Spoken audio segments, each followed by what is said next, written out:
Side, ball one, and wait a minute, there's an animal loose. Two of them, all right. I'm not sure what he's doing out there. It looks like he's going to burn a flag, and Rick Monday runs and takes it away from him. And so Monday, I think a guy was going to set fire to the American flag. Can you imagine that? 30 years later, I could not tell you immediately what was on my mind, except what they were doing was wrong.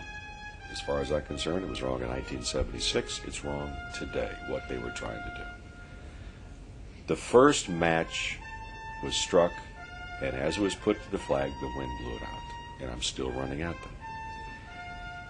The second match is ignited, and one of them starts to put the match to the flag at the same time I got there. I do know that I thought about maybe bowling them over, but now I can get the flag before maybe the match can get there. So I reached down, picked it up, still on the run, and the first thing that came to mind, I mean, you could smell the lighter fluid. That's how much they doused it, and it was soaking wet. You could feel the coldness of this lighter fluid. And they said, well, is it on fire? Well, obviously it was not on fire. Thank goodness it was not on fire. People don't notice, but he beat me to the flag. I was coaching third base at that time. And I saw Rick Monday start running from center field over to left. I didn't know what it was, but as soon as I saw him stop, I took off and I ran out there. Tommy Lasorda, remember, was the third base coach at the time for the Dodgers. It was the year before he became the manager, the year before I came to the Dodgers. Tommy ran past me yelling about every expletive a longshoreman has ever uttered and trying to get to the guys. I gave the flag to Doug Rao, who's a left-handed pitcher for the Dodgers, who came out of their third base dugout, and I gave him the flag. I turned around, the guys are being escorted off the field by members of the security team, and also Duke, the head groundskeeper, was with them too, and he had one of them by the arm, and they escorted them off the field. And it was a very quiet moment. There was a smattering of applause as they got these two guys off the field, and it got quiet again. And if memory serves correctly, from one part of the stadium, I don't know where, and then from another part, and then from another part, and then kind of collectively, people began to sing God Bless America. Don't know where it came from. It was a very heroic move on his part in a situation that could have easily just let go.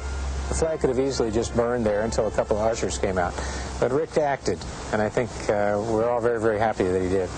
I'm surprised by the response in the greatest sense of the word. Embarrassed by the intention it was focused upon me, because I don't know anyone that would not have done the same thing had they been as close to it as I was.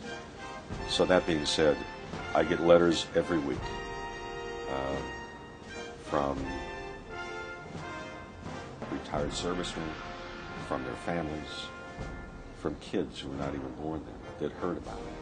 And I started again a little bit more so a few years ago. Major League Baseball had selected that moment, saving the flag, as one of the top 100 moments in Major League Baseball history. So there was a rejuvenation of that entire thing. And from time to time, people ask, well, are you upset because you spent 19 seasons in the major leagues and you're known for primarily stopping two people from burning the flag? If that's all you're known for, it's not a bad thing at all. I think it solidified the thought process of hundreds of thousands of people that represented this country in fine fashion. Many of them lost their lives.